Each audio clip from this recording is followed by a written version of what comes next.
Welcome everyone to the first ever Guest Talks webinar. We've had an overwhelming response and we can see there's so many of you online now, in fact about 200, which is great. It's great to see so many people interested in our topic of emotional and mental resilience. It's such an important topic and I can't wait to hear what our panelists have to say. I think it's going to be a really inspiring hour. First of all, I'd like to say a big thank you to our sponsor, Flatstand First Aid Limited. It feels very fitting to have them on board. They were with us for our first ever event in Nigeria, and they're supporting a first for us again. They're achieving great things, and their award-winning and internationally recognised workshops satisfy PS/HE requirements and have introduced over 95,000 children to first aid. Their team of trainers are ready to visit schools across the globe, and you can see more about them at www.flatstand-firstaid.co.uk. A few more bits of information about the webinar before we get underway. For all attendees, you can find on your control panel a tab to ask questions. Please ask us questions. The panelists would love to hear your thoughts. Make sure you let me know who the question is directed to. If you've got any queries or comments, use that box too, and we'll do our best to get back to you. If we don't manage to get through them all, the system saves them down and we'll be able to get back to you after the event. If you want to enjoy the webinar all over again, you can do so, as we'll be uploading it to our YouTube channel. We'll be on social media as well during the seminar, so if you want to chat to us, follow us on Twitter at GESS Education and use the hashtags #GESSDubai and #GESSTalks. Without further ado, I'd like to introduce our fabulous panel. First, I'd like to introduce our chair and moderator, Gilda Scarfe, who's CEO and founder of Positive Ed. Then our panelists, who include Mark Samways, Head of Positive Education, Years 7 to 10, Dubai College, Natassja Williams, Deputy Head of Wellbeing, Whole School, Cranleigh, Abu Dhabi, and Ashley Green, Wellbeing Coordinator, JESS Dubai. Thank you all, and over to you, Gilda. Brilliant. Thank you very much, Sarah, and of course a big thank you to Flatstand for their support. I am very excited to moderate today's discussion with a great panel of educators, and I'm very fortunate to know each of one of you. One of the things was just daunted on me that only a few months ago I was speaking at JESS Dubai in February, and so much has already happened since. But before I invite our panel members to discussion, I want to talk with you briefly about the status quo. There has been perhaps no better time to be talking about the nature of challenges, resilience and adversity which you're all facing, as we begin to think about what I call the new normal. Post-COVID, I think, provides us with a very valuable opportunity to understand not only how we overcome current challenges, but also how we prepare to face future adversity. We are currently experiencing what I call it a perfect storm of uncertainties and involuntary change. And understanding how to access and build our emotional resilience is vital in ensuring that we stay resourceful and well, and we adapt to the current situation. But in the same time, I want to point something which is very important, that at the moment is a lot of support around which we give each other. That I think the crisis, the pandemic which we're facing, is exposing some of our psychological vulnerabilities and reminding us how important it is to nurture our social and emotional strength. But what I want to, all of you to take today, is that developing our emotional resilience or mental toughness, however, or your well-being, it's something which has to be intentional, and it's not just reactive now because we're facing the pandemic. It's something which you have to carry through after the pandemic has finished, because all the skills and social competencies or emotional competencies which you build towards your resilience are going to enable you to face any challenges, even with another pandemic. Thank God, hopefully we're not going to get another one, but just in case. So at this current situation, it's very natural to feel that we have very little control. I know that I feel at times that I have no direction, or there are things, very little things which I can control at the moment, and also the implications which we face on our personal and family safety.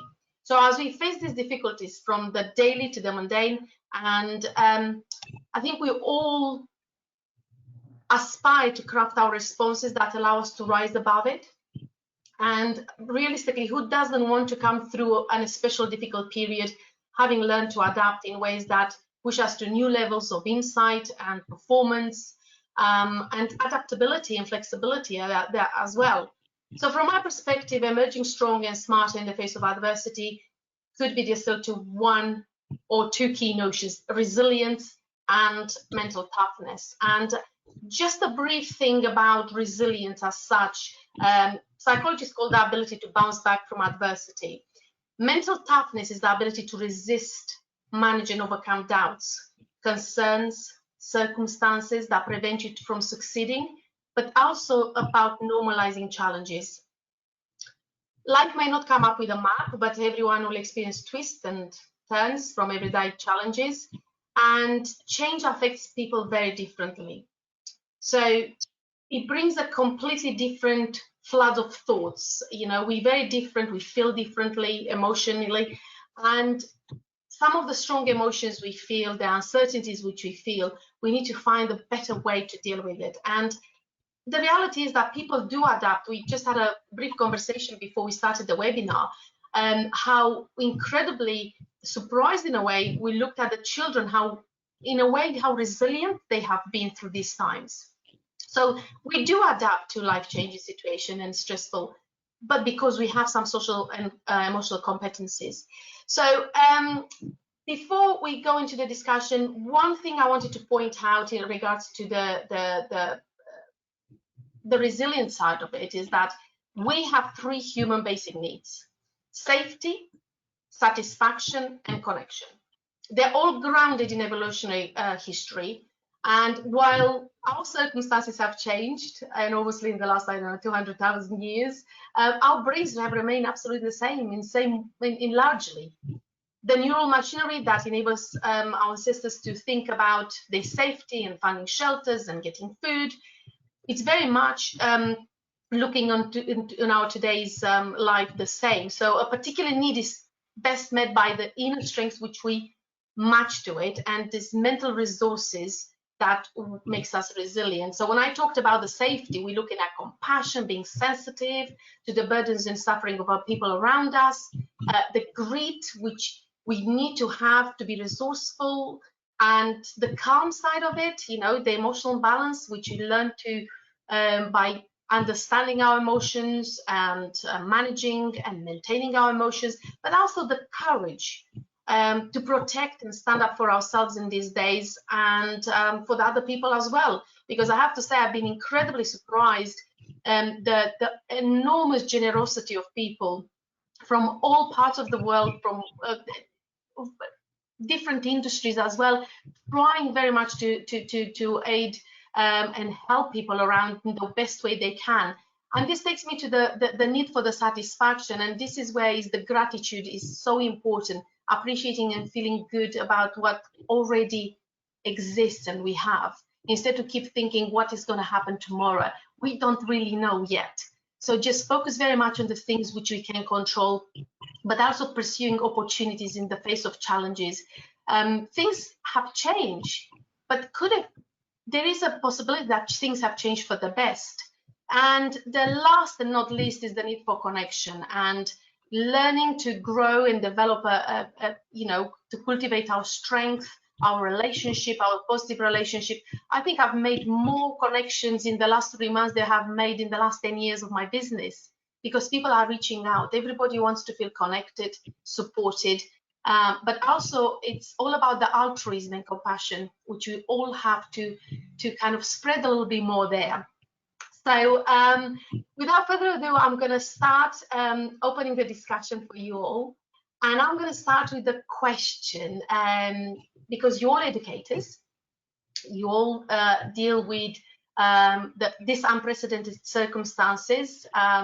You haven't been taught before how you cope in the face of such a pandemic. So I want to know from your perception, especially for those, for for you who have encouraged well-being prior to the pandemic, resilience, all the soft skills which you've implemented in your way in the school.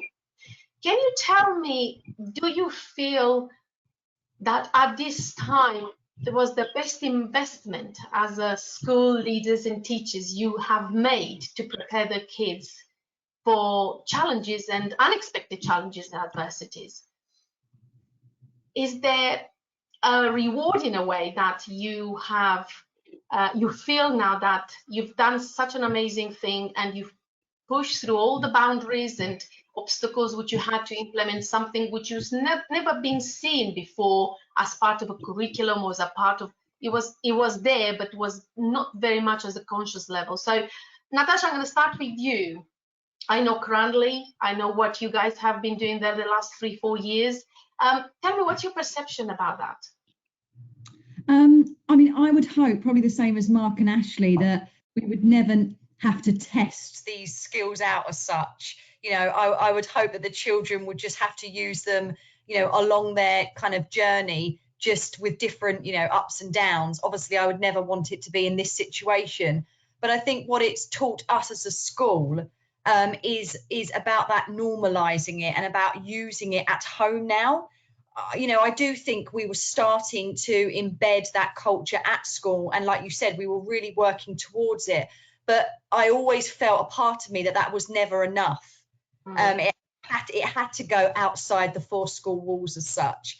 So as a positive, yes, obviously this situation has enabled those conversations and maybe, let's say, the practicing or the developing of those elements or values or skills. I mean, there's different wordings for it at home.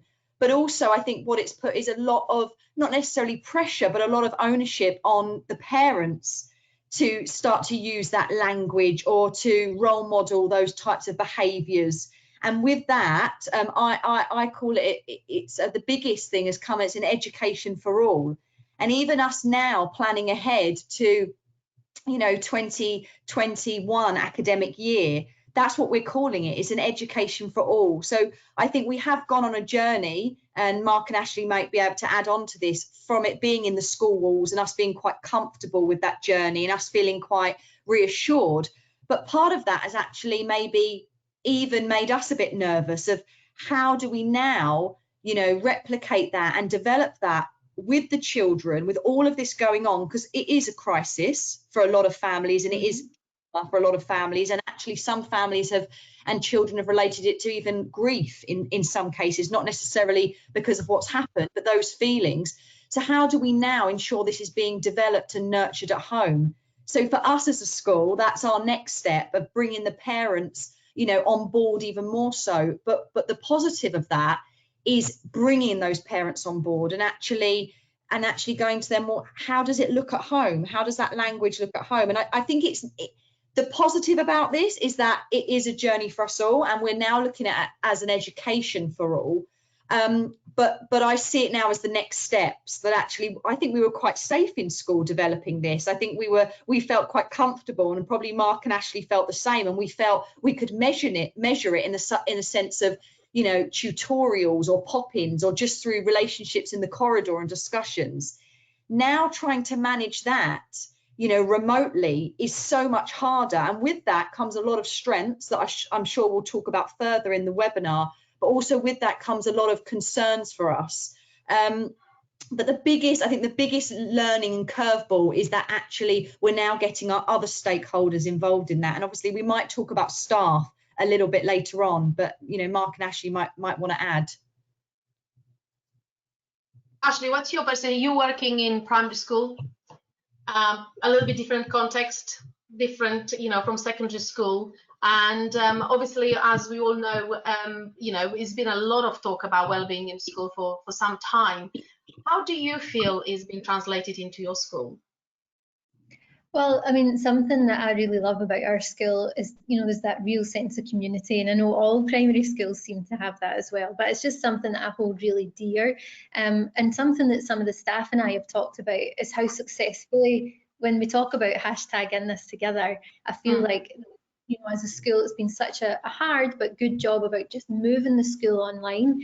But like Natassja says, it was starting with the staff. So within the very first week, you know, there was calls from SLT to all the teachers and how are you? And it was the academics are there, but they're still by the side of how are you actually coping? Are you managing everything online, and how are you feeling and things like that? So the skills that we've embedded in the ecology of the school and the things we've been teaching the children have really just come to fruition in this context as well, because we are using them. And like I said, it starts with the staff, and also it's garnered a real sense of empathy between all elements of the community. So between parents and teachers and children and teachers, you know, the children send me videos every day asking me how I am, and I think that's such a beautiful thing, because they do that in the classroom, but because I know they genuinely care about me and my cat, you know, they've got that real awareness and they're asking me how are things going. So to me, that's testament to 6-year-olds, to their understanding of emotions and empathy and compassion for other people. So in the primary sector, it's something that I think is just, you know, I'm really proud of them all, and it's really nice to see it happen, albeit on screen. That's wonderful, Ashley. Mark, you and I have had the pleasure to discuss quite a few times about well-being in your school, and I know how dedicated you are to empower the students, to make them almost take stake into that learning about themselves and about their own resilience and their way how they cope with things.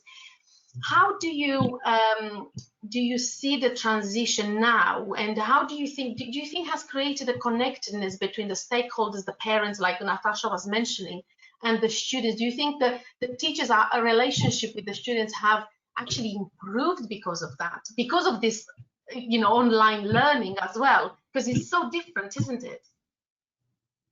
Yeah, it is, and good afternoon, everyone, and thanks for having me. It is really different. I think what's been really lovely, as Ashley kind of mentioned, is those connections and those check-ins. Like, they've just been so invaluable. And when we have a daily briefing every morning as staff, and it's mentioned an awful lot, the fact that, you know, we're spending more and more time now actually really checking in with people and how they are. It's not passing in the corridor, how are you? And I'm not really, I'm kind of listening. It's how are you? And genuinely, that I'm here and I'm present and I'm listening. And I think that building from what Natassja said, it's a culture, and that's what we really are trying to build. And it's just so important that we have this culture of well-being. And yeah, the relationship between the staff and the students it's had to change. It's very confusing, this online relationship, in that I can see you, but we're not physically present, and it's very tough to get our head around that. But we've adapted and we've had to change, and I think, you know, schools around can be really proud of what they're doing, and you know, what they've done in such a short period of time. With you, but no, I think it has in some ways improved certain relationships and maybe certain aspects of relationships, but just as we were all saying, kind of made us think about it a little bit differently. Yeah, I think it's important to realize. I mean, even for me, you know, prior to the pandemic, I would do all my training and everything face to face, and I was always very resistant to put a digital a program or a training online, because I felt that we need to build that human capital, that relationship with people. When you relate to people and when you make people part of the solution, they feel empowered. So I've got a question, because at the moment we keep saying about this change, you know, how the pandemic has changed the way how we learn, the way how we see things, and I'm sure that we will see a transformation in education at the later time, hopefully for the better. But at the moment, how do we manage people's expectation? Because people still very much, this is the way how I used to do things, so this is the way, and everybody's trying very much to hang on to the past. You know, even I hear conversations from teachers to saying, oh, we're going to go back to normal, everything is going to be fine. And the reality is it's going to hit the teachers quite heavily when you go back to the new normal. So my question is, how can we empower the people to take control of the things they can and focus on the optimist side of it? And to, you know, and when I say optimism, I'm actually thinking about reality, but with a sense of purpose and meaning. And I think my question, to put it, you know, a little bit more narrow, is, can we find a way to show people, or to encourage, or to teach people that the new normal might be better than the old normal? And what can we do to do that? Natassja, I'm going with you again. I would say it's all conversation and the language we use. So as in, you know, it's totally what we're going through, and Mark and Ashley may feel this, because it's kind of like a half-termy position, isn't it, from the obviously from the spring break. So we found as a school and as a community, it's that kind of a dip that we've had the last and we're starting, I guess, with Eid break, you know, potentially coming up, we're starting to rise up again. But actually, I think the overcoming or the looking at the new normal or the onward journey is in the conversation. And I think it's really key as a community to be authentic, to be open and honest, which sounds quite flippant and quite easy as a you know, community. Well, we should always be authentic, open and honest. But actually, I don't think we are as much or as we were previously. I think we have to be a little bit more, I wouldn't say revealing as a concept, but we have to maybe dig a little bit deeper into truthfulness, because everyone is a little bit more heightened. Everyone is a little bit more reading into things, and I'm talking staff, I'm talking pupils, and I'm talking parents. So the need, as Mark was saying, about whether it be briefing staff very regularly. I mean, in Cranleigh, we've actually started our own newspaper called CAD News, and it's actually at the moment been taken over with what's going on in the community with staff. So staff are sharing their baking, and yes, we used to do that through the corridor, through department conversations, but we've seen that much more. So I think we're starting to kind of maybe be a little bit more authentic, a little bit more open to kind of who we are as people. And then those barriers are being broken down, which then is maybe allowing kind of a floodgate to be a little bit more, I don't know, optimistic about the future. I mean, we're speaking about the future every day. We're speaking to the children about things that we're going to be looking forward to. We might not necessarily be saying the medium of how that will be carried out, but what we're talking about is their opportunities. We're talking about opportunities for the school. We're talking about opportunities for the staff, maybe in terms of training. We're planning for the future because we have to. But, you know, going back to it, it's about being authentic, open and honest, and having, you know, those key conversations, as, you know, Mark and Ashley were saying, throughout the day, you know, throughout the week, throughout the month. It's not just a weekly thing. It's not just a termly thing. It's not just the fact because, oh, it's Ramadan now and we're looking towards, you know, the new academic year. It's actually just having those conversations a little bit more frequently. So do you know what that's made us do? My last point is actually look at our timetable and look at actually our meeting and restructure our meetings because of this. So we felt staffing body, we maybe didn't previous years have enough time to meet and have enough time to have purposeful conversations, to have that authentic and you know, obviously ultimately strategic approach. So we've actually restructured our timetable, which is really interesting. So that's another positive that's come out of this. But I do think it comes down to, I think my final bits on this would be the authenticity and the openness and the honesty to have maybe even difficult conversations about what it looks like. But I think they have to be tailored. You know, they have to be tailored to the context of that family or that student or that staff member. Because as Mark said, or someone said, the how are you has changed, hasn't it? It's not just the corridor or the cup of tea in the staff room. That how are you is so loaded now with so much meaning. Well, I think it's an incredible point you made about authenticity, because I think we all genuinely want to be see authentic, and we always maybe presume that we're authentic when we speak with people and when you support people, but the reality, we're always a bit caged a little bit, because we don't, we're either looking for validation or we're either looking for something else which is not there.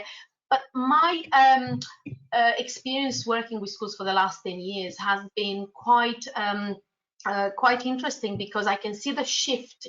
I think schools have become less reactive and more proactive when we talk about resilience and well-being and mental toughness.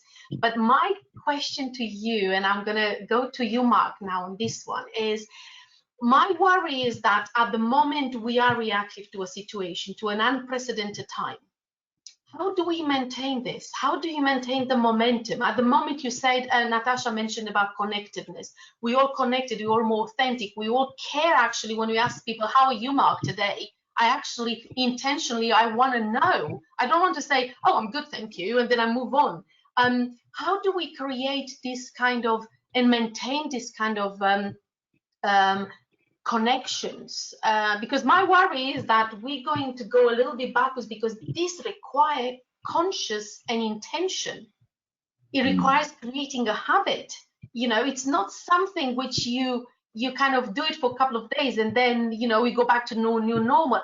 What can you do as a teacher, counselor, school leader, do you think? What more can be done to maintain this level of connectedness, and also the level of well-being, which we want is a transferable skill, we all know that, but what more can we do?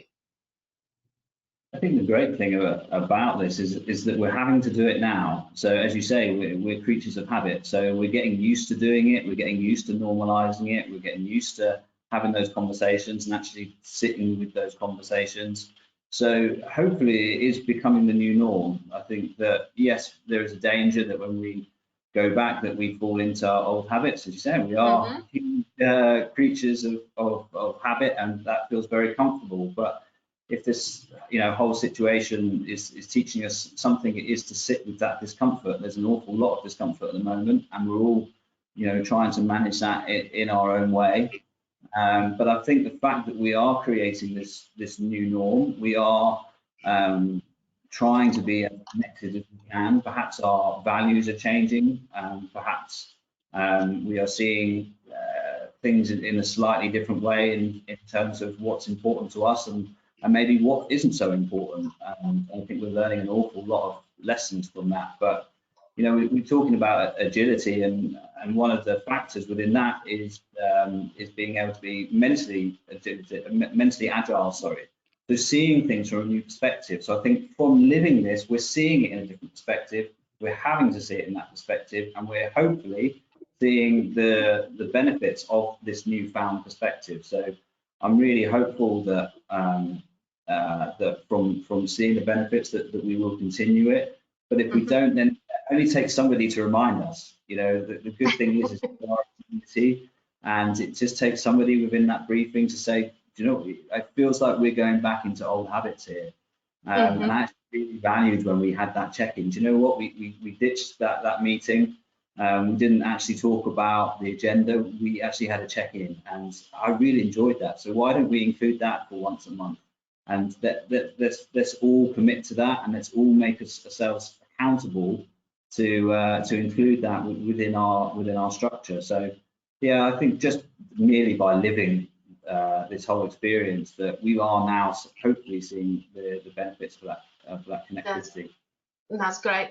I'm going to ask the audience as well, but I'm going to ask you as panelists. We're talking about resilience, building emotional resilience and mental toughness in ourselves, and how do we actually permeate that through in our schools.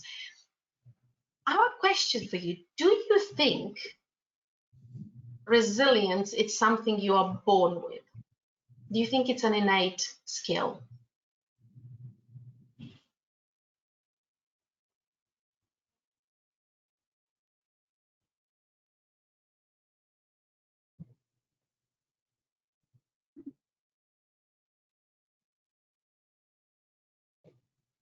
And so hopefully everybody is voting. There's no right or wrong. So Ashley, I'm going to ask you, do you think you're born resilient?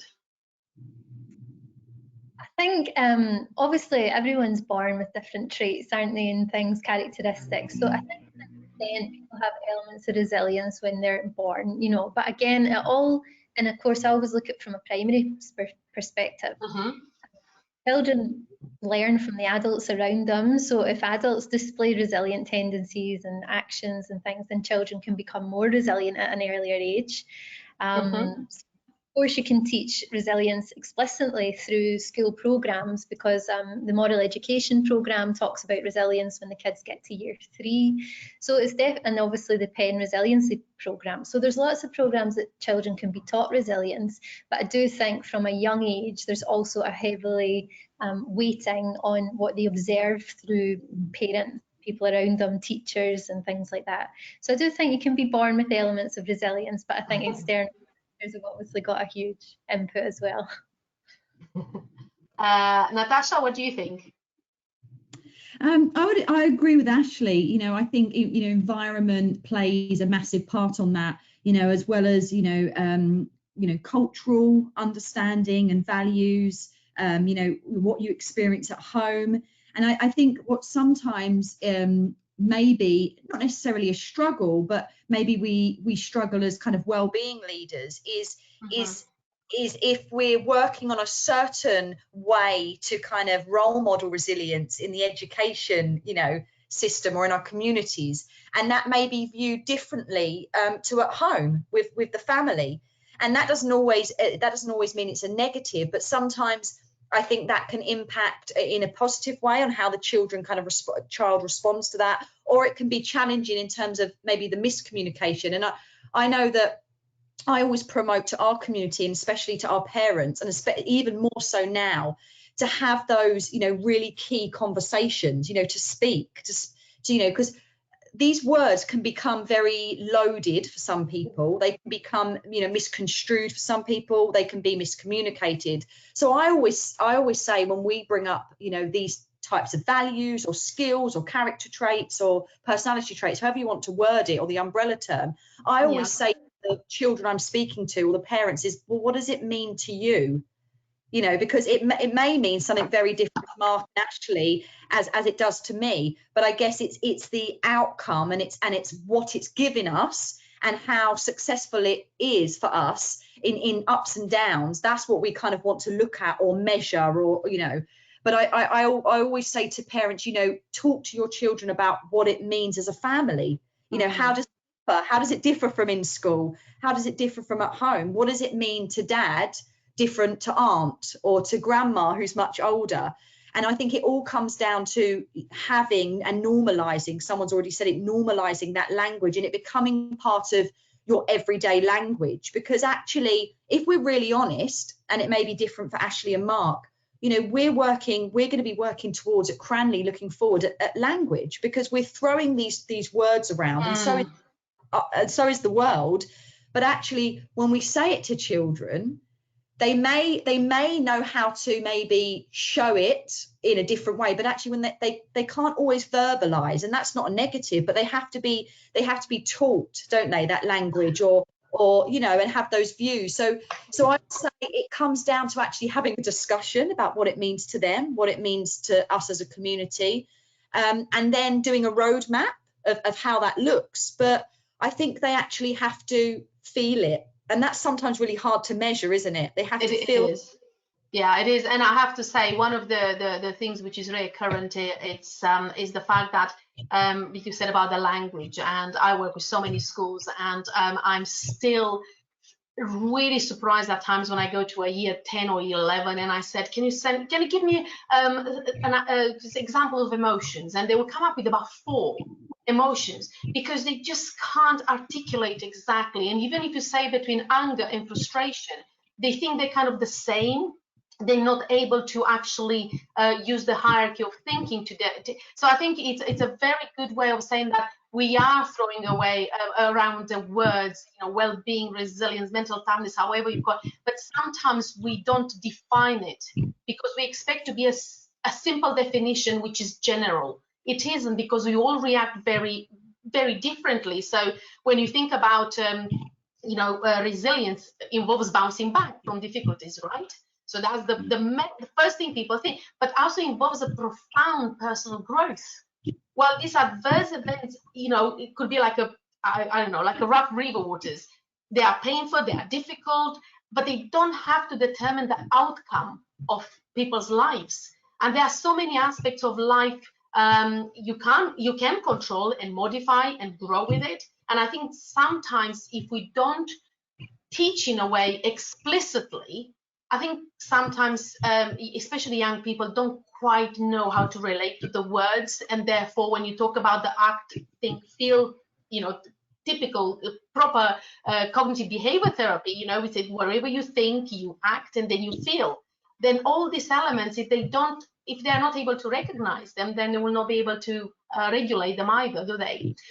So I'm going to come to the next question, which I'm thinking that I want to know, how important do you think, we talk about obviously well-being and resilience and how you're coping as a teacher and how you disseminating that and role model that for your students in your school. But how about you? What do you need as a teacher? Because I think we keep forgetting that how important our kids are to teach them all these skills. It starts with you as a teacher as well, because a happy teacher, a well-balanced teacher in a way, or I would say even a resilient teacher, it's something which you don't necessarily have to explicitly teach, because kids, they see you and they have a perception about who you are and how you are. But what can you do? What is the right approach? What do you think school leaders can do more for you to protect you, to empower you as well? What do you think you need? Gilda, I'd love to answer this first if you don't mind, just purely because it's... I know, I could see you there. Because my master's research was all about what makes a thriving teacher. Mm-hmm. So it was a study where I got to interview these thriving teachers who were self-reported, but one of the key master themes that came out was relationships. There was real space for connection within the school that they worked. So they had an innate part of their personality where they sought out connections out with school, externally, and inside school as well. But when you're talking about school leaders, each person that was interviewed as a thriving teacher, all of them said that they felt psychologically safe in the school and they had autonomy, and that helped them to thrive. So I feel like it's such an important part, and lots of us are really lucky to work in those schools where we've got school leaders who give us the space to flourish and grow, make those connections, have autonomy over our work, which helps you to thrive. But I do think it's definitely something that can be considered when leaders are looking at how can we encourage our teachers to thrive, because of course thriving teachers is conducive to more thriving students. So it's just thinking about how can we offer space for that. And I think it's having, like Natassja said earlier, those conversations, what would help you thrive more in this situation, in this context. So my two main master themes are relationships, connection, and also strong leadership teams providing support and space for teachers to thrive. I agree, and I like you said, connections are very important for teachers. But in the same time, when you talk, we are looking at almost, I shouldn't use again the word pandemic in education regarding teachers, but more teachers want to leave the profession. And that's a big issue at the moment around the world, not only in UAE, everywhere. So yes, you might have work in a school where you feel supported and you have autonomy. Is that enough? Is that enough, Mark? Or do you need something more? Because, we appreciate that curriculum is whatever it is, and time, it's, and I can refer to Natassja every time I try to catch her. He's like, oh my God, I don't have the time. I just don't know how to cope. And it does take its toll on your mental well-being as a teacher and your performance. So what else can I do, Mark? What do you think? Because obviously we need to be a bit more progressive and innovative in the way how we support the teachers. because without having a teacher who's flourishing, like Ashley was saying, and you know, because most of you are there because you love to teach. You love to empower the young people to be successful, to know that you've made your mark in some ways, a bit of your legacy. But in the same time, my worry is that we're concentrating so much on trying to empower the young people that I have seen personally some of my programs in schools where teachers actually fall apart delivering, say, a lesson on growth mindset because they realize that they haven't got that, or they haven't got the resilience to do that, because they just come to school, they deliver the subject and they go off and they try to create connectedness, but in the same time it's very, very difficult. And my drive as well is very much to support teachers. But I want to know from your perspective, Mark, in your school, I'm not to say your experience in schools, not necessarily about your school, what more can be done to support these teachers? I think we're talking about a career as a teacher, and what we're talking about is the burnout rates, I think, amongst teachers, and within 5 years it's astronomically high. So what we do know is we haven't got it right. You know, I think what Ashley is touching on, and her research, it sounds vitally important, and we need to be sharing that, is that, and what struck out to me was that element of psychological safety. I think it's something that maybe we all struggle with, and we need that autonomy and that freedom to be able to create our career. We need that freedom to be able to express ourselves, to try things out, and to maybe not get it right. The same way that the student, when we're talking about resilience, you can't be resilient without that psychological safety, because you've got to feel safe to fail, and to take a risk within a lesson, to try something a bit different. It's quite scary. You know, it's heavily kind of regulated, and you know, it's very much a results driven, I think, at times, and that's really tough. That's very, very tough. But what we can be doing is I think we need to follow, and what I really like is the Geelong system in Australia of learn, live, teach, embed. So before we can embed, we as educators have got to learn and live it. So if we're teaching growth mindset, as you mentioned, we've got to learn about it. We've got to know what it is. We've got to understand what it means to have that level of thinking, and also to try and incorporate it into our lives. Because the danger is, if I stand in front of a classroom and I start talking about gratitude, and you know, I'm not showing those kind of skills myself, the hypocrisy stands out. Absolutely. Students are very smart, they're very clever, they pick up on it very, very quickly. So if we want to, you know, the saying of practice what you preach, you've got to do it with wellbeing. We all need to do that as a school, as a community. You know, we've mentioned community a lot, and teaching parents and teaching our staff, and that's all staff. It's not just teachers, it's everybody, from, you know, caretakers to, you know, maintenance staff, to teachers, to librarians, you know, to us lonely school counsellors as well. It's everybody needs to be on that same page. So we must upskill people in terms of well-being, what it means, because it is quite confusing. There's a lot to it, but learn and live before we can teach and embed.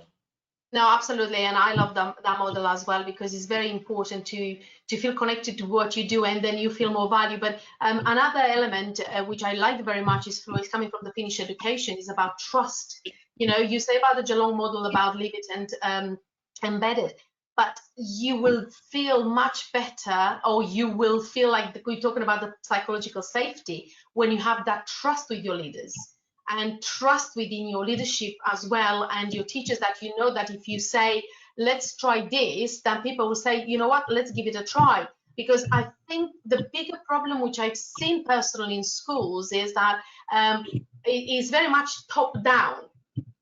You go to a school leader to say, hey, let's do a resilience, a curriculum, or whatever school approach or training, and they will buy into it. What happens is that the lower layer, it hasn't bought, because that is got to be a hard sell, and people feel like it's an add-on. And this leads me to the next question. And I personally, this is very personal to me, because I find it incredible frustrating at times when schools are saying, yes, we want to embed well-being, yes, we want to embed soft skills, and we put it at the forefront of everything. But the first question, when you do, they will say there is no money. Then the second, there is no time. So innovation is not going to happen unless somebody has the intellectual courage to bring something in, like Cranleigh, for example. Let's do something a little bit innovative. We're not going to disrupt the whole system, but we're going to declutter our curriculum. We're going to find a way to do that. But how can we see this as not an add-on? Because this is my frustration. We keep seeing well-being, soft skills as an add-on, and kids don't buy it. Why should they? Why should they? I went to a school where I've been told by a year 11, a 16-year-old boy telling me that, well, I'm not going to be marked for it. Why do I need to learn it? You see? So how can we, what kind of support, do we need to change the language? Do we change the narrative? What do we need to do to make the leaders listen a little bit more and embed? You don't have to rush. You don't have to do the whole thing at the one time. But what can we do to not be an add-on, Natassja? I think it comes back to, Mark or Ashley mentioned, and we keep using this word as well with community, but it's culture. And I think we've got to feel comfortable as leaders in well-being that we actually just need to be comfortable with time, that it takes time. Because there's a lot of schools, isn't there, around the world that will jump on that they're a school of well-being or they're a school of mindfulness because they do one thing a week. And I think when new families come to us at Cranleigh and they maybe see me or my role, the first thing I say is, we are on a journey. We are not there yet. We will never say we're there because we're always going to have to be adaptable to different situations. We would never know this situation is going to happen. So I think exactly what you said, Gilda, about kind of the cascading, the fountain, and actually the way it's worked in Cranleigh is I've got my quick wins for, I'm not necessarily saying lower down, but a variety of stakeholders. So parent voice, pupil committees, and then staff representatives. That's how I've gone into it. I haven't gone to the top first. And how that has kind of fed through is the fact that we now have a dedicated person such as myself sitting on senior leadership. That's where we've got to, but that hasn't happened overnight. That's happened from an involvement of the pastoral system and kind of digging down and looking into pupil committees, looking into having a staff group that look at it. And it's taken 6 or 7 years just to get to this point, and we're nowhere where we would like to be. I mean, I feel comfortable saying that. I feel really comfortable saying that. But I think it's feeling comfortable that it takes time. And we probably still have children saying, well, I don't really understand it. Of course, I'd rather go and do a PE lesson than sit in a resilience class. But I think we're getting there. And I think you've just got to be patient. You've got to have those quick wins and get people on side. But I think it's got to be from those 3 stakeholders. I think someone else, maybe Mark, said about it's not just pupils. There is no way.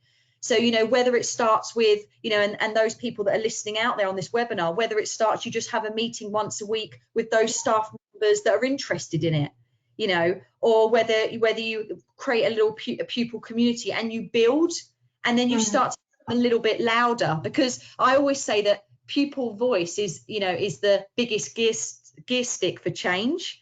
So I've pushed my pupils there, when pushing this in the school, it hasn't been about me. I've used the pupils to come in and speak about it. I've used parents, I've used staff. But I do think you need that buy-in from the 3 stakeholders. And I definitely don't think it starts with necessarily the top. I think it's that found cascading down. Yeah. I mean, obviously you do need support from the senior leadership. They need to know it's a value.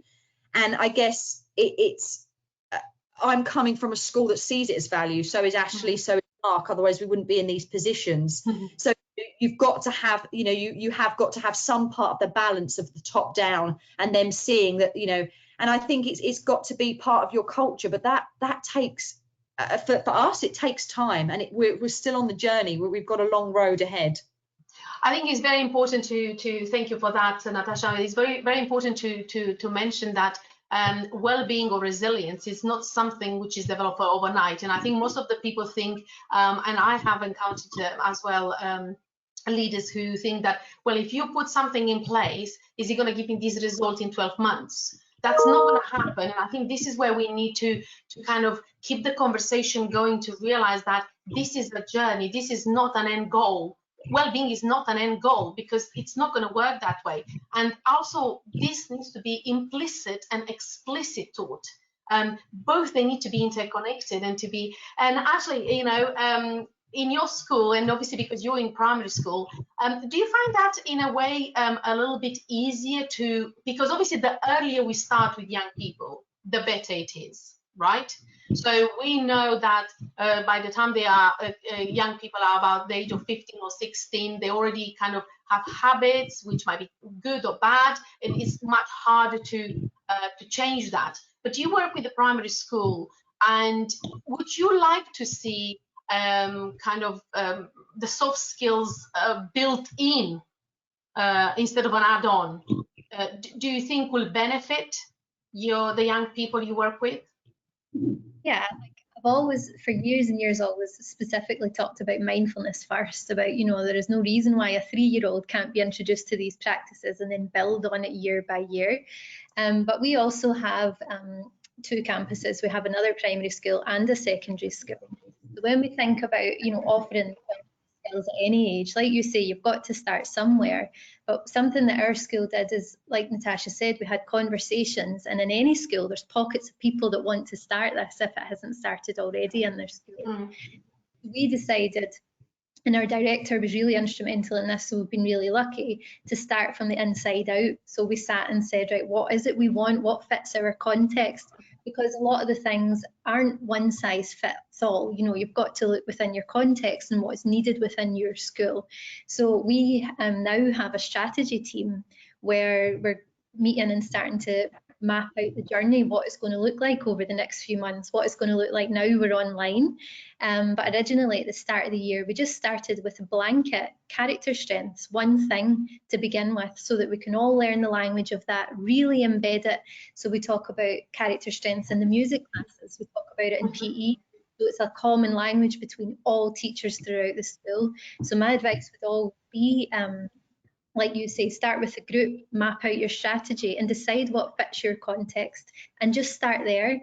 You know, and school leaders, when you bring this proposal to them and you talk about the science behind it and why it's beneficial, you know, there's not much reason why it can't be implemented if you got it there in black and white. And this really works because it's worked here, we've seen it here.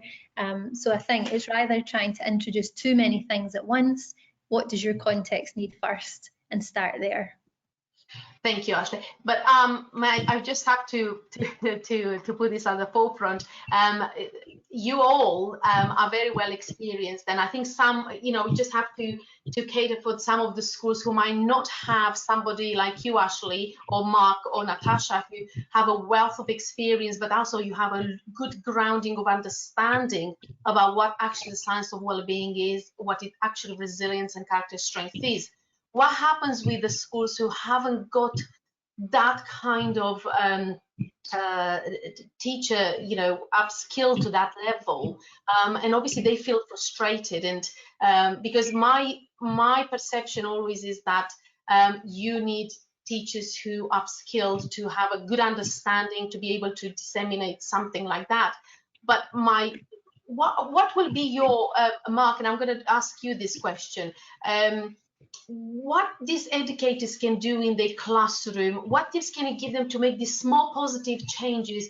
Because obviously training is going to come to a point, and I would love to see more schools who actually put a lot of emphasis on training the teachers in the social and emotional competencies, because without self-awareness, without that emotional intelligence, which it's not innate, we all need to develop. We're not really that good at managing certain things. But I'm just looking at giving to the educators who are listening to the webinar just some tips which they can start tomorrow, for example, to see at least small positive changes? What will be your advice, Mark? I think we're really fortunate. One of the massive positives to come out of this current situation is the amount of free CPD that's around. Like if you look at somebody like Karen Rivich that talks about resilience, she's made her program free on Coursera, and just upskilling yourself by doing that. Geelong have made a lot of their sort of wellbeing interventions free and downloadable. The Jubilee Centre in Birmingham, they're releasing a lot of character strengths, something Ashley was mentioning. So one of the great things to come out of this is the fact that lots of people are opening up and sort of allowing their resources to be used, which we should be doing anyway. One of the things that we really stress is that wellbeing should never ever be competitive. So what is vitally important is that we all come together as schools and share what we're doing.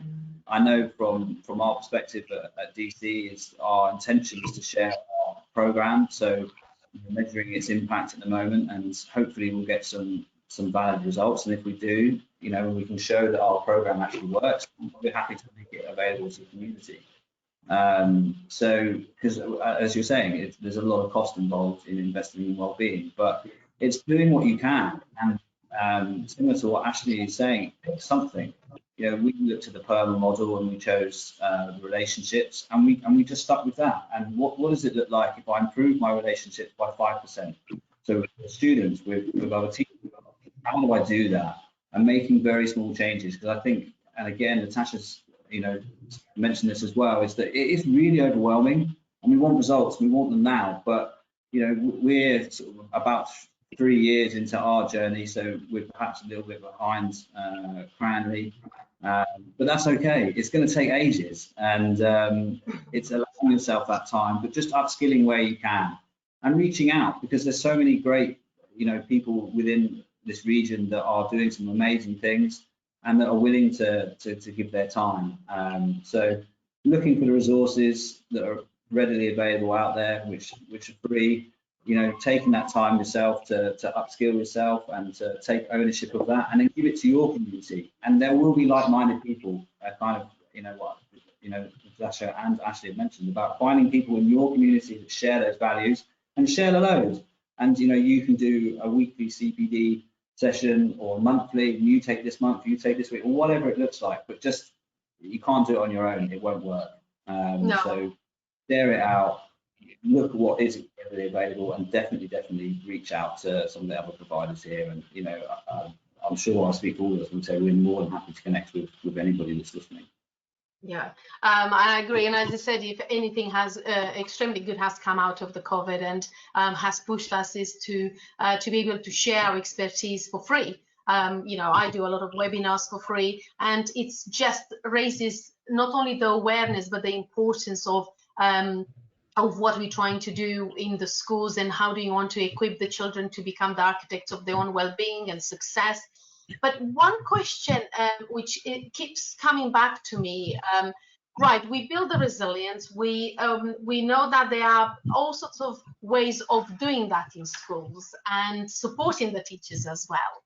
But beside that, there is an element where we don't want to kind of put it on the back burner because it's not important, because it is important. Academic achievement is still very important, and resilience is very much part of actually having the confidence, the commitment, and grit and determination to achieve, not only in face of adversity, but something to grow into.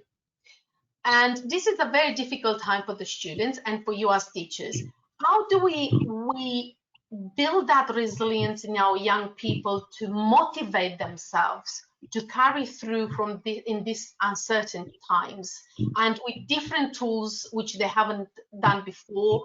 Some online learning might have happened in certain schools at a lower level, but now everything is online. It strikes me, especially from the UK, speaking to a lot of head teachers, one of the biggest challenges has been motivating young people to come out of bed and join, but not only just join the classroom, being engaged in a classroom. And Mark, you mentioned about the PERMA model and you started the relationship, and I'm thinking about the engagement now and building that resilience through engagement. What tips can you give educators out there about increasing that intrinsic motivation? How do you do the buying in from these young people? What can you do, or what can they do to encourage, instead to come to school like you normally go to a classroom and you say, why did you come to school? Because I have to. There is very rarely, or somebody say, because I love to learn. So obviously this is very different. So what tips can you give to other educators out there in terms of engagement of your students? How do we keep them sparking, you know, and really happy and thriving in online? Natassja, I'm going to you. And you just said obviously what Mark said about relationships, but I think that's what we do. We've used that to spark, engagement. And I think also, and it may not necessarily, it may link to wellbeing. I think of course it does, but I think what we've done is try to have, as best as possible, this is really difficult, but a balanced curriculum, even remotely. So even, bringing in the house competitions remotely. So even though we did, when we were back in school, physically on the school campus, actually doing those remotely, doing programs for our year 11s to try and keep them engaged, bridging the gap program to lead them into A levels, which has been, a creative futures program, which has been really well responded in our community. So I think looking at creative ways to kind of engage them has helped. And actually every element of those programs, whether it be creative futures, looking at different kind of career paths, has included a wellbeing element and has included kind of a morning activity, looking at, passing it on or being grateful. But I do agree with Mark. I do think it comes back to the reason it works is because the children are getting out of bed, not just to learn, but because the teachers won't let that happen.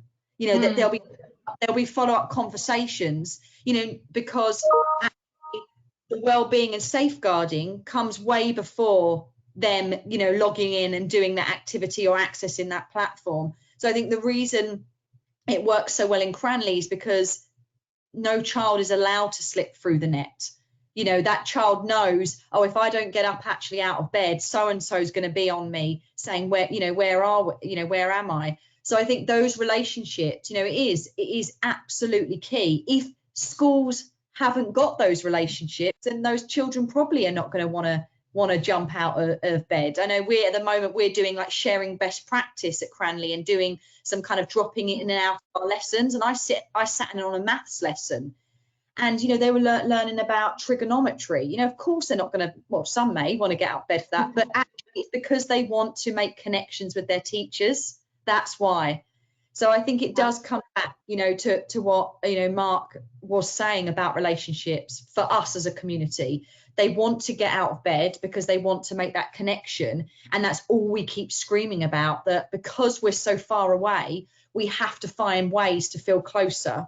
And that is logging into those kind of tutor meetings or check-ins. So relationships are key. And I think the only way schools would be struggling is if they haven't had those before COVID-19. Brilliant, thank you. Ashley, do you want anything to add on that? Well, I think I'm in quite a lucky position that 6-year-olds pretty much love school the majority of the time anyway. But I mean, of course, you experience that motivation. I've had parents message and say, oh, they're just doing something really quickly and then putting it down and saying they're finished. So I guess for me, it does kind of come over to that relationship part of it, but also the transparency. I'll speak to the child and say, what's wrong? Like, what is it that you're finding? You just tell me why you don't want to do it. But not that there's any expectation from me. We're speaking on a human level, not teacher-child, It's just tell me what the reason is and I can help you find a way around it. So as a class teacher, my job is to make sure that I provide engaging things that I know each child, it will engage them. It might not be the best work, but it's still enough to engage them in the learning process while they're not in the classroom. So I think transparency, having those human conversations with parents and children, however young they are, and just working from there. I love very much the fact that actually questioning why do you feel, how do you feel, I think is so important, because sometimes we rush through things and we expect them to do certain things because that's our expectation, but sometimes we need to take that step back, don't we, and just kind of ask, why do you feel, what do you feel today, why don't you want to do today, because that sometimes just giving them that platform to express what they feel might be just the springboard to bring them back to the motivation. I know we're running out of time, so I would like in one sentence to give a closing thought for today's webinar. So Mark, I'm going to go to you. Any tips, advice, thoughts? I think one of the things we perhaps haven't just mentioned there is validating the fact that it's okay to struggle, and this is really hard. I think it's really, really important to remind ourselves that, none of us have gone through this before. We're all learning, we're all doing our best, and it's okay to struggle. It really is, and it's okay to have difficult days and difficult periods of time. It's really hard. So if you are in that position and you are struggling, just it's valid, and it's really, really tough. So just please do reach out, and I hope that you find the support that you need. Brilliant, thank you very much. Ashley, one last thought? Last thought is, to move school from a school environment to online is massive. So I just want to say to all of the people listening that work in a school, especially teachers as well, you're doing a great job. Be very proud of yourself, but also make the time to care for yourself, and the rest will take care of itself. Oh, that's wonderful. Natassja, last but not least. I think it's merging Ashley and Mark. It's about reaching out and speaking to people. If you are struggling, and actually schools may not explicitly, like our schools, say that they're a school that focus on it, but I actually think that there'll be a million schools that will learn about how stronger they really are, and how much strength there is in their community. So do continue to speak to each other, and do reach out and support each other. That is wonderful. Well, thank you so much. I have put together a resilience plan if anybody is interested, has been part of the webinar. And I think sometimes it's important to take stock of your own actions as well, because as long as we all look for support outside, and it's wonderful to have it, but sometimes we kind of feel a little bit isolated for whatever reason. So sometimes we just have to look inside ourselves and say that we can do this. And it's just looking a little bit deeper and understanding and being aware about how we feel and how we react to the feelings which we have. And I think it's very important. But thank you so much. You've all been absolutely a breath of fresh air, and it's just wonderful to see how willing you all are to share your expertise, but also how willing you are to support your communities, your stakeholders, the parent, everybody involved in your world out there. And I think that's what is going to make a thriving nation, and also a great citizens, really. Your support is invaluable, and I think sometimes as parents or even from our side, we kind of not value enough the profession, your profession. We only think from superficially about what we can see, but it's so much hard work going behind the closed doors. And I think it's so important not to necessarily validate your work as such, but just to applaud you for investing every ounce of your strength and capabilities to support young people and the parents in this journey. So thank you so much to all of you for wonderful insight. Yes, thank you very much, everyone. If you've got a spare 5 minutes, we've had a few questions in from the floor, if you're happy to answer them.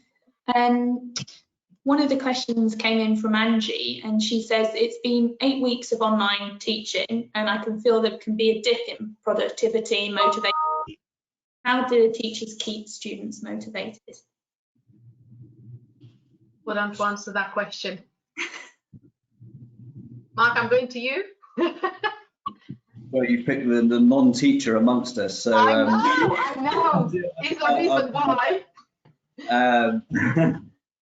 This is why I like counselling.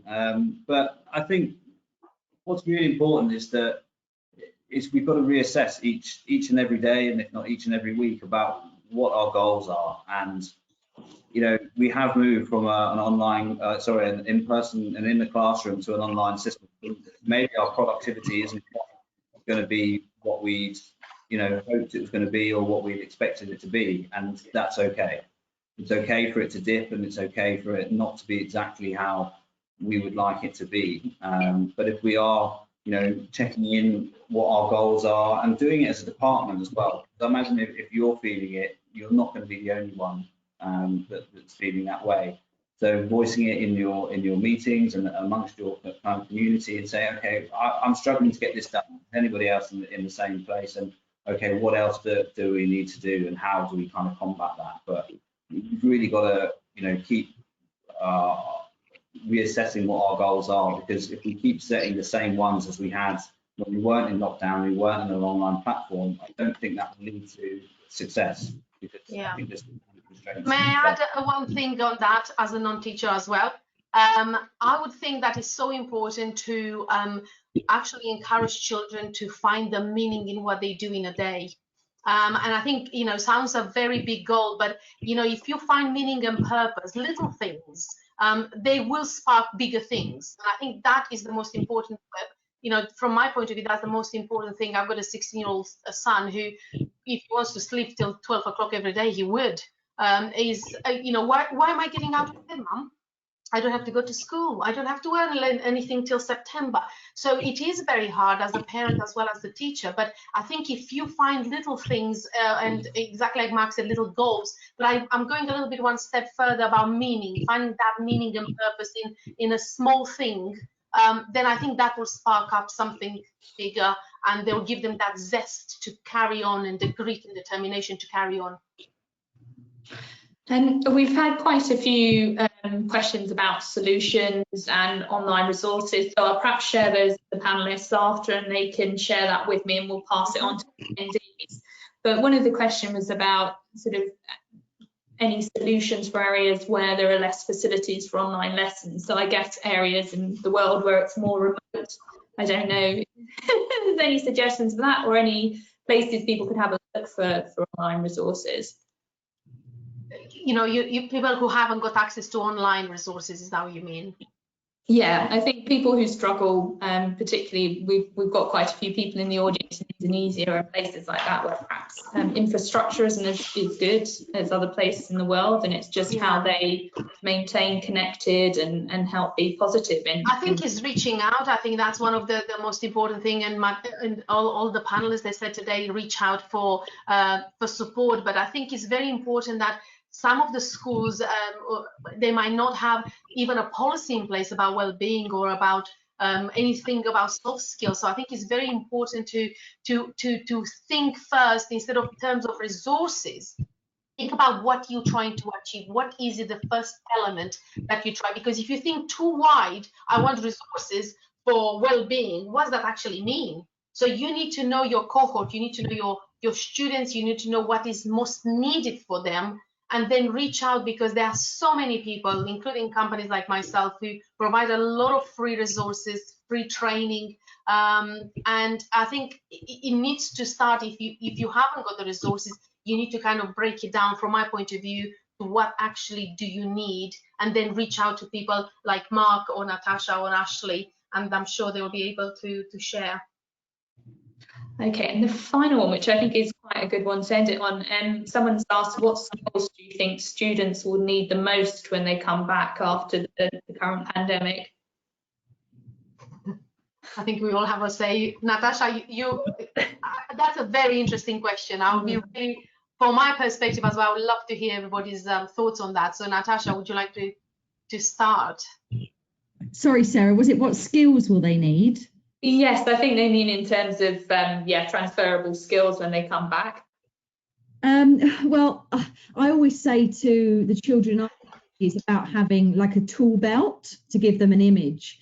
And actually, if you think about some of us that may do some kind of home refurbishment, we may use different tools at different points.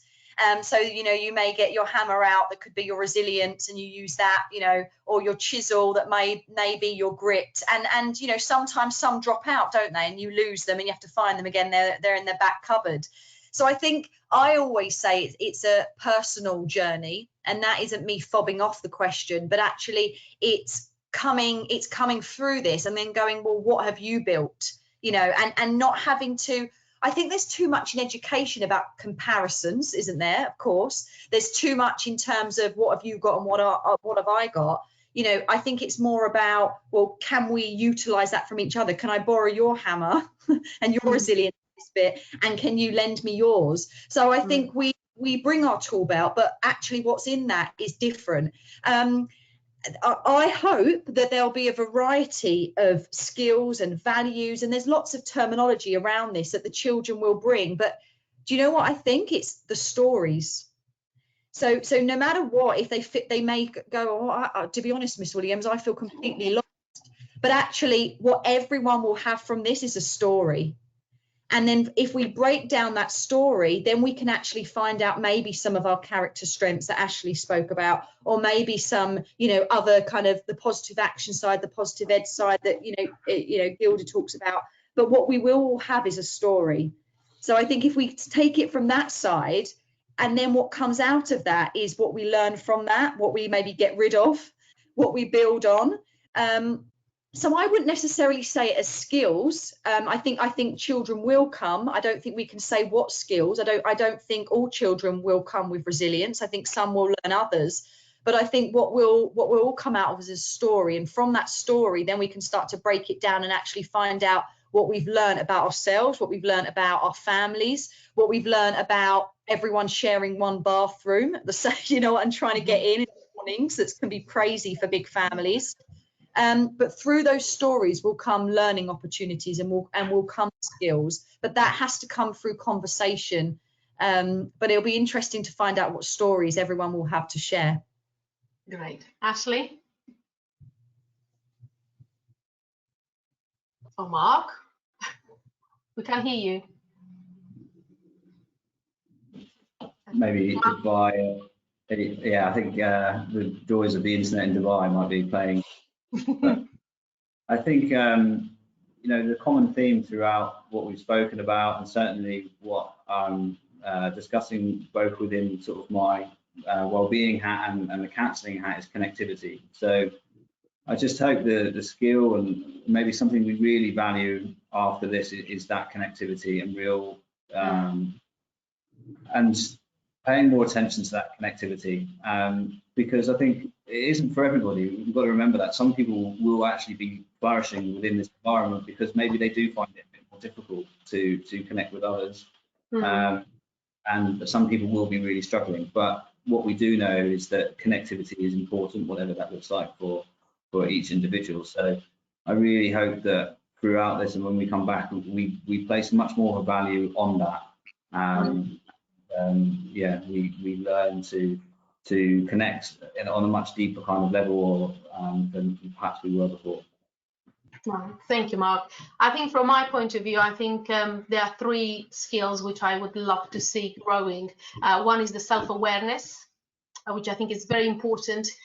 We have enough time at home, and kids have enough time at home to actually reflect on who they are, what their strengths, what makes them, I call them a personal brand identity. Who am I? What makes me me? And connection is the second one, and the third one is attitude. I think it's very, very important the way when the kids go back to school, what kind of mindset and attitude they have towards learning and towards all the changes that happen around them, and concentrate on the things they can change, not on the things which can't change, and having a really optimistic view on what life at school is going to look like. I don't know, Ashley, are you back? No? I'm back, no. Yeah, sorry, I don't know what there. Can you hear me now? Yes, we can, yeah. Sorry, it's the internet, I think, like Mark's internet issue. I did hear most of it, it kind of cut in and out, but I think the most important thing for me is, especially with younger children, is giving space to talk to their friends, having real emotional vocabulary and dialogue conversation, the way that they felt during the isolation time, but also giving them space to talk about how they feel coming back to school, because they might be quite nervous. You know, it's been such a long time. So I think for staff as well, but also for children, giving them just space and spend some time sitting in the feelings rather than just trying to rush and get everything started again. Just have real space to talk about how you feel. Brilliant. Great. Well, thank you everyone so much. If any of the attendees have any further questions, you can email us at marketing@guesseducation.com. We'll also be sending through a short survey, so you can tell us if there's anything you want to hear from, speakers you want to hear about. We'd love to hear your thoughts, and the email address will also be on there.